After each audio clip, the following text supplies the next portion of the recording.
I 45F, am currently an executive at one of Silicon Valley's fastest-growing tech companies. From the outside, my life probably looks like the quintessential success story: corner office, stock options, speaking engagements at major tech conferences. But there's a darker side to my story that I've never shared publicly. It involves my sister Catherine, 55F, our parents, 77M, 75F, and a lifetime of calculated cruelty that's about to come full circle. I was 5 years old when I first understood that my sister Kate didn't just dislike me, she genuinely hated me.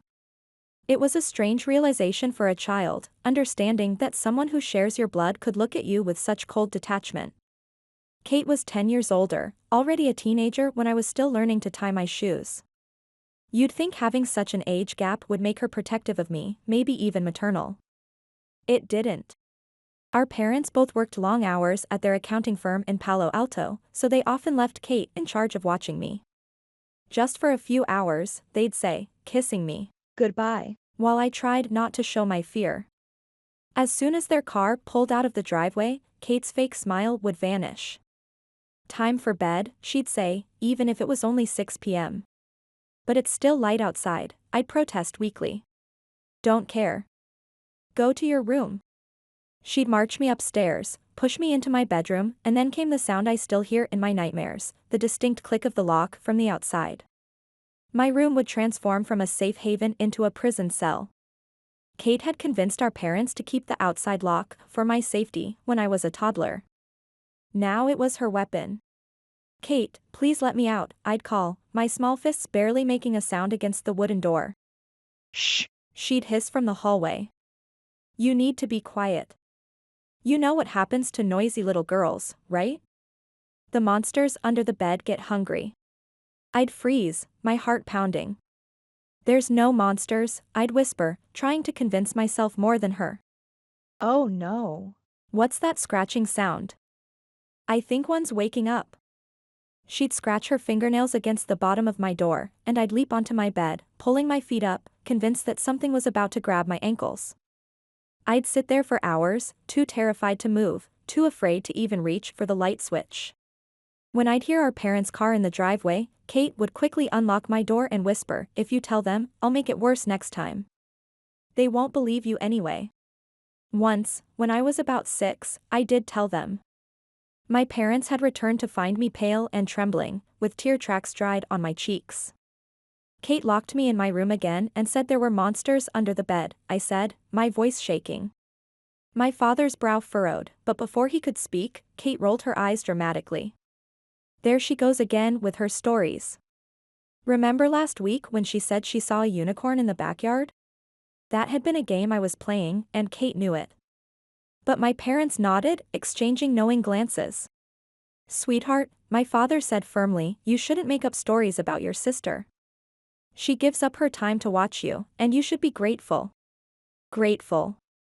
That word became a splinter in my heart, festering for years afterward. How could I be grateful for torment, for fear, for the growing certainty that in my own home, my word meant nothing against hers? When Kate graduated high school and announced she was going to Stanford, just a few miles away, I pretended to be sad for our parents' sake, but inside I felt a balloon of relief expanding in my chest. Freedom. Safety. The possibility of a normal childhood. The day she left, I watched from my window as our parents hugged her goodbye in the driveway.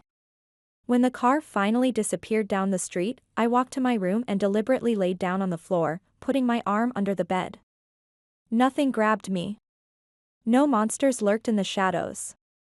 The only monster had driven away to her dorm room. Those 4 years were the best of my childhood. Without Kate's constant presence, our parents and I grew closer. They weren't just working automatons who dropped in to feed me between shifts, they became real people, with laughter and stories and weekend plans that included me. Mom taught me to code on our old Apple computer, Dad took me to science fairs and didn't even mind when my projects got messy. But the shadow of Kate's return loomed over each holiday break and summer vacation. She'd arrive with designer bags and stories about her sophisticated college life, bringing expensive gifts for our parents, a Mont Blanc pen for Dad, a Hermes scarf for Mom. For me? Nothing. Not even a Stanford pencil from the university bookstore. The first time it happened, at Christmas when I was 9, I couldn't hide my hurt as I watched Mom and Dad unwrap their presents while my hands remained empty. "Where's her gift?" Mom asked, noticing my expression. Kate waved dismissively. "She's just a kid. She doesn't need expensive stuff. I'll get her something from the gas station on the way home if it's that big a deal." But she never did, and the next holiday it was the same pattern, and the next. Eventually, I stopped expecting anything and learned to make myself scarce when she visited. High school became my refuge. I wasn't popular, but I had good friends, excellent grades, and teachers who appreciated my focus on STEM subjects. By 17, I had early admission to MIT, a part-time job coding for a local startup, and a future that seemed refreshingly Kate-free. Then came the announcement. "Your sister's getting married in March," Mom said one night over dinner, her face glowing with excitement. "Isn't that wonderful?" "Great," I nodded, calculating in my head that would be during my spring break of senior year. I didn't love the idea of spending my vacation at Kate's wedding, but maybe it would be a chance to finally be included as an adult family member. Maybe I'd even be a bridesmaid.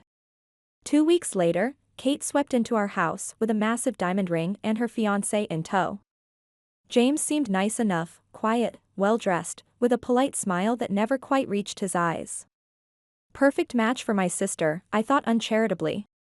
"We're planning an intimate ceremony," Kate announced over dinner. "Actually, we've decided to have a child-free wedding."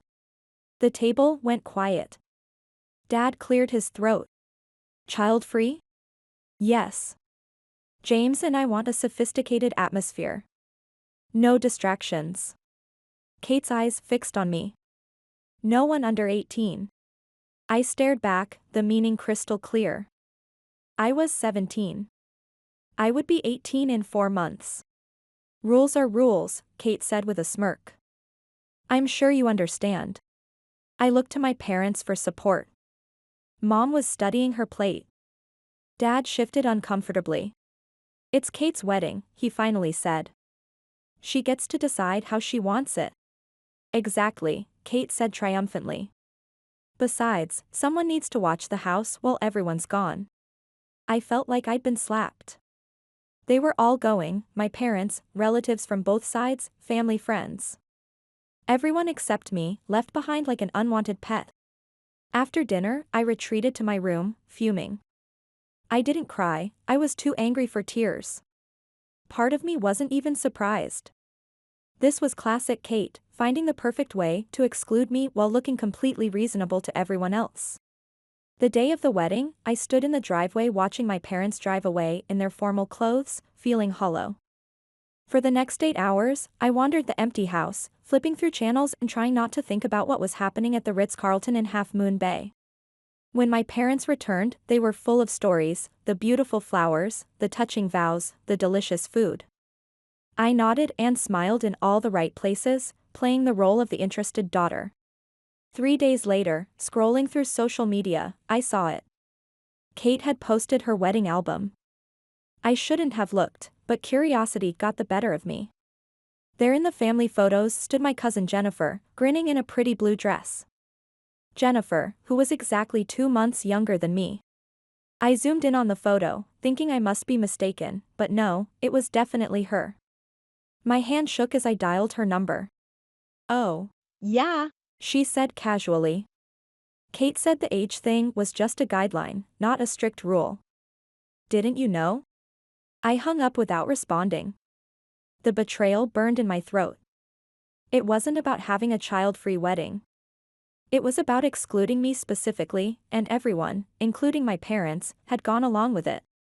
That moment changed something fundamental in me. I stopped trying to earn Kate's approval or my parents' understanding. I focused on graduating, getting scholarships, and planning my escape to MIT. The next time I saw Kate was at Thanksgiving 6 months later. I was freshly 18 and heading to Cambridge in January. She made small talk about married life, and I responded with polite disinterest. The elephant in the room, her wedding deception, went unmentioned. My college years flew by. I studied computer science and business, made friends who knew nothing about my family dynamics, and gradually built a life that was entirely my own. I came home for major holidays but kept my visits brief. Kate appeared intermittently, usually when she wanted something from our parents. Then came the baby announcements. First Alexander, then Nathan, and finally Christopher, 3 boys in 6 years. Kate quit her job to become a full-time mom, and suddenly our parents' house became her unofficial daycare center. I had graduated by then and landed a job as a junior developer at a promising startup. My apartment was 15 minutes from our parents but light years from the chaos that now defined their home. Every time I visited, there was evidence of my nephew's destruction: stained carpets, broken picture frames, crayon on walls. I tried to time my visits for when Kate and her kids weren't there, but sometimes our paths crossed. The boys would run wild, screaming and throwing toys while Kate scrolled through her phone, oblivious. When I tried to suggest that maybe they should use indoor voices or not jump on the antique coffee table, Kate would snap, "Don't tell my kids what to do." So I didn't. Instead, I started avoiding family gatherings altogether. Until the phone calls began. "Sweetheart, could you come over tomorrow?" Mom's voice had that particular tone, exhausted but trying to sound cheerful. "We could use some help cleaning up." Kate just picked up the boys, and the first time, I went without complaint. I spent 4 hours helping my parents restore order. The second time, I gritted my teeth but still went. The third time, something in me snapped. "Mom, why are you always calling me to clean up after Kate's kids? Why isn't she doing it?" There was a long pause. "I'm sorry, sweetie. You're right. We shouldn't have asked." I hung up feeling guilty but resolute. That evening, I called Kate directly. "You need to stop treating Mom and Dad's house like a dumping ground," I said without preamble. "They're in their 70s. They shouldn't be cleaning up after your kids." "Mind your own business," she replied coldly. "This is between me and them. They're my parents too, and you're taking advantage of them. I'm raising 3 children. What would you know about that? Don't stick your nose where it doesn't belong."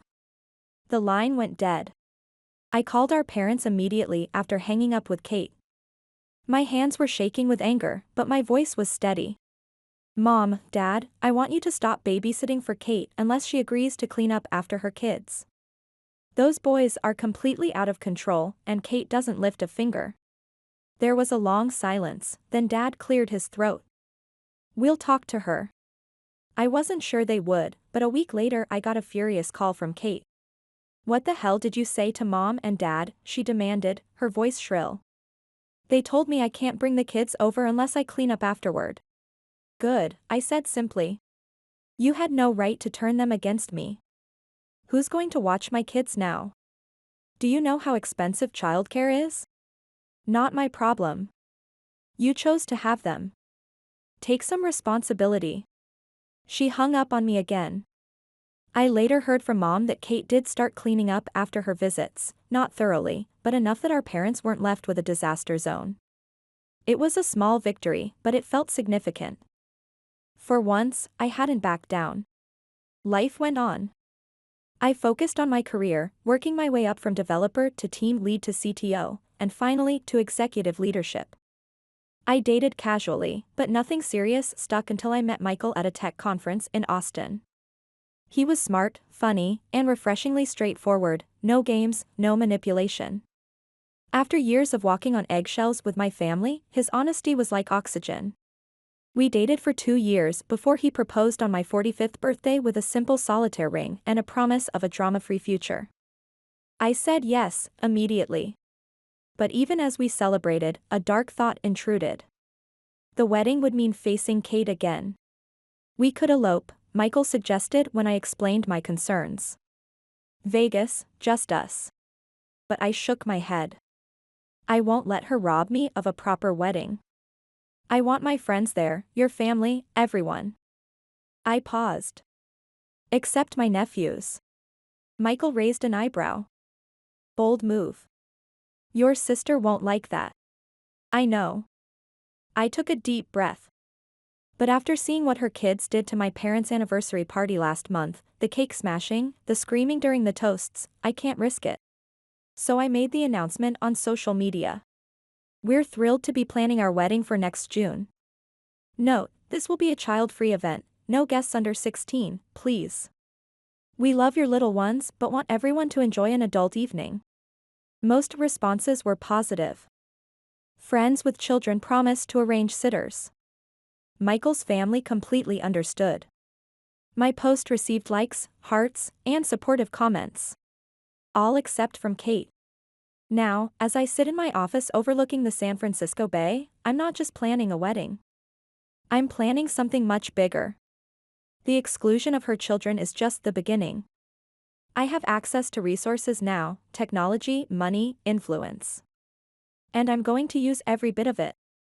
Kate thought she was clever, using her wedding to hurt me. But she never imagined I'd become who I am today.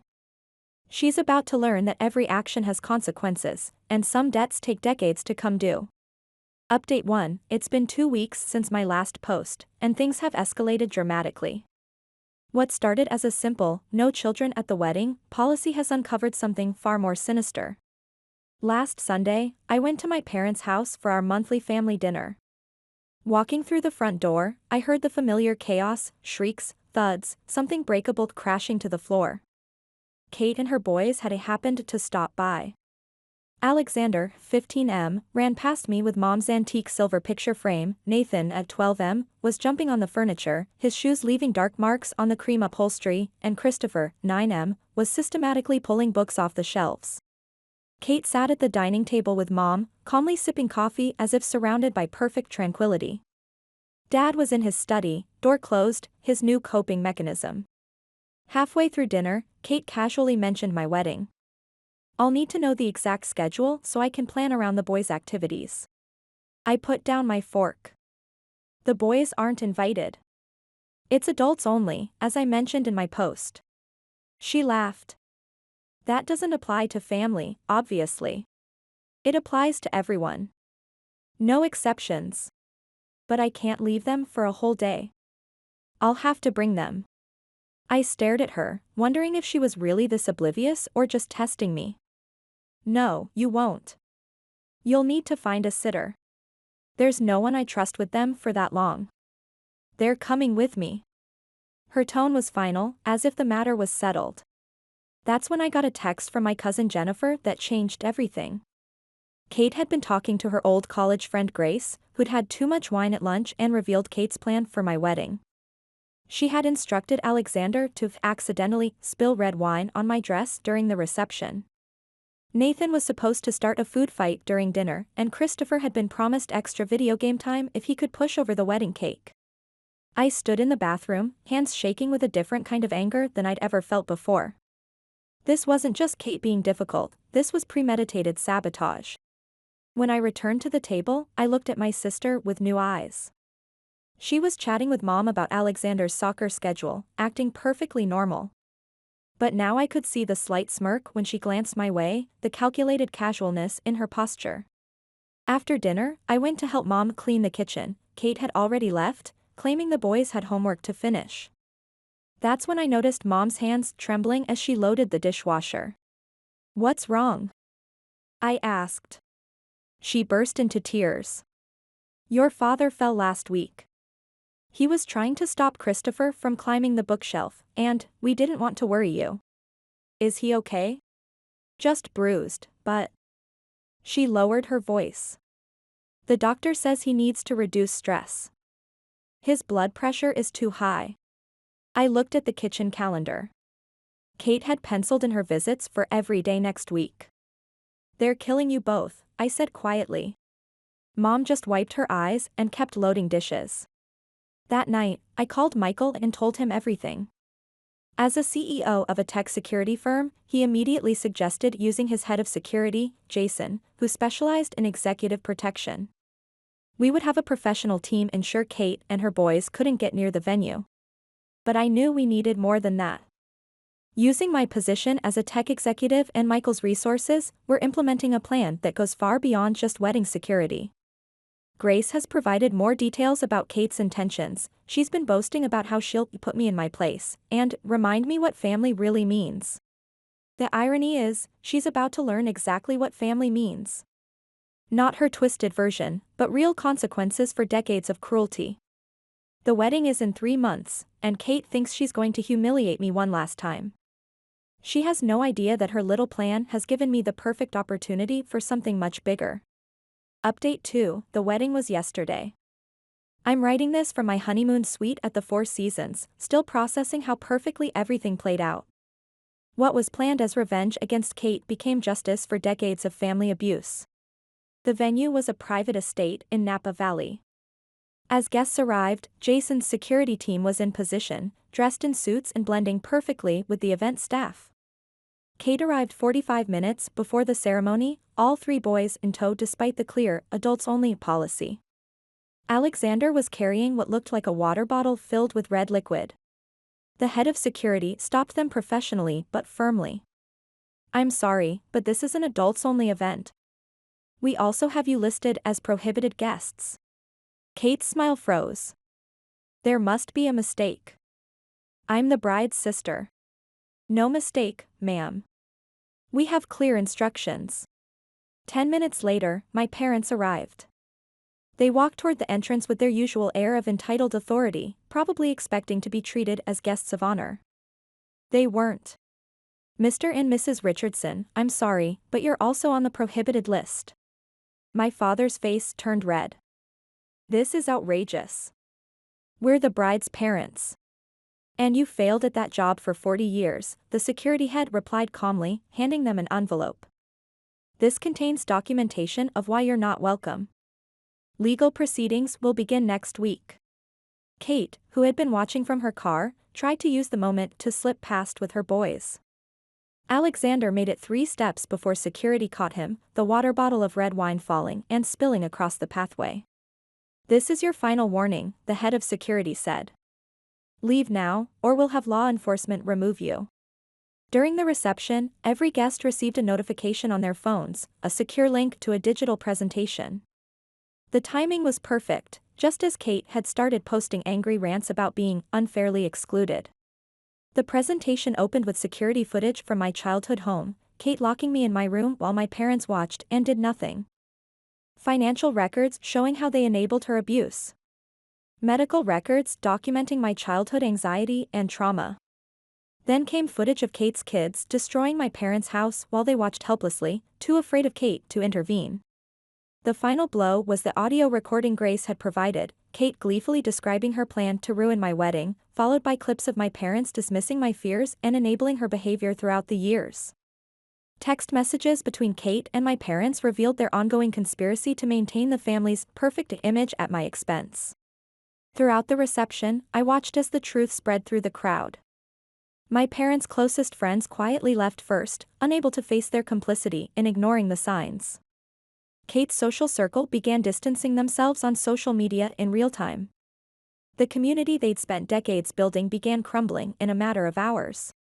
My father's former partners at the accounting firm sent an immediate notice severing all ties. My mother's social clubs started sending membership termination notices. Their carefully constructed facade of respectability shattered completely. This morning, the real consequences began. My legal team sent formal notices demanding full financial compensation from both Kate and my parents. The claims include compensation for childhood therapy, damages for emotional trauma and neglect, and repayment of all medical expenses related to my childhood anxiety. They've also been served with restraining orders preventing any contact with me or Michael. Michael's security team has already distributed the evidence to key members of their social circles. Kate will never again have the opportunity to use her children as weapons. My parents will never again be able to pretend they were innocent bystanders. The most satisfying part was discovering that Kate's children's school has launched a full investigation into their behavioral issues. They're mandating family therapy and parenting classes. Her carefully crafted image as a devoted mother is unraveling. My parents are facing their own reckoning. Their retirement community has rescinded their acceptance. Their friends are refusing to return calls. The social isolation they subjected me to as a child has become their new reality. As I prepare to leave for my honeymoon, I feel no regret. This wasn't just revenge, it was justice. Kate thought she could use her children as weapons one last time. My parents thought they could maintain their facade of respectability. Instead, they're all facing the consequences of their choices. Michael just reminded me that our flight to Maldives leaves in an hour. Before we go, I have one last message for Kate and my parents. Every moment of pain you caused has been documented, and justice has a price tag you never expected to pay. Update 3, 1 month since my wedding, and the ripple effects of that day have transformed everything. I'm writing this from our new home in Woodside, looking out at the garden Michael and I planted together. The roses are blooming, and for the first time in my life, I feel truly vindicated. Dad's accounting firm, where he still consulted part-time, severed ties after learning about their role in my systematic abuse. Their reputation in Palo Alto's social circles is shattered. Mom's bridge club uninvited her. They've been essentially blacklisted from the community they spent 40 years building. They sold their house at a loss, forced to relocate to a modest retirement community in Arizona. Not the luxury senior living they'd planned, but the only option they could afford after paying their share of restitution for the damages their negligence caused. Their retirement savings took a significant hit from the legal settlement. Last week, they sent a lengthy email, finally acknowledging their role in my childhood trauma. We chose the easier path, they wrote, protecting Kate because confronting her seemed too difficult. We sacrificed you because you were stronger, more capable of surviving. It was unforgivable. They're right, it was unforgivable. But watching them face real consequences has brought me unexpected peace. They're learning, too late, that enabling abuse carries its own punishment. Kate has been forced to actually parent her children for the first time. The boys are in mandatory therapy, their school requiring professional intervention after the evidence of their mother's orchestrated behavior issues came to light. Her social standing is destroyed, her circle of enablers disbanded. As for me, Michael and I are creating the family I never had. Our home is filled with warmth, laughter, and genuine love. His parents have become the supportive family I always dreamed of, showing me what real parental love looks like. Yesterday, while arranging photos in our new living room, I found an old picture, 5-year-old me, alone in my room, looking terrified. I placed it on my desk, not as a reminder of pain, but as a testament to survival. That little girl didn't just survive, she grew up to deliver justice. Michael and I are talking about starting our own family soon. The thought used to terrify me, but now I understand, I'm nothing like my parents or Kate. Our children will never know the fear of being locked in their rooms, never doubt that they're loved, never question their worth. The most satisfying part? My parents and Kate must watch from a distance as I build the successful, happy life they tried to deny me. They see the holiday photos they're not invited to share, hear about family gatherings they'll never attend, and know that their choices led them here. To that frightened child in the photo, we did it. We built a life so full of love that there's no room for monsters anymore, not under the bed, not in our family, not anywhere. And this time, family means exactly what it should: safety, love, and justice.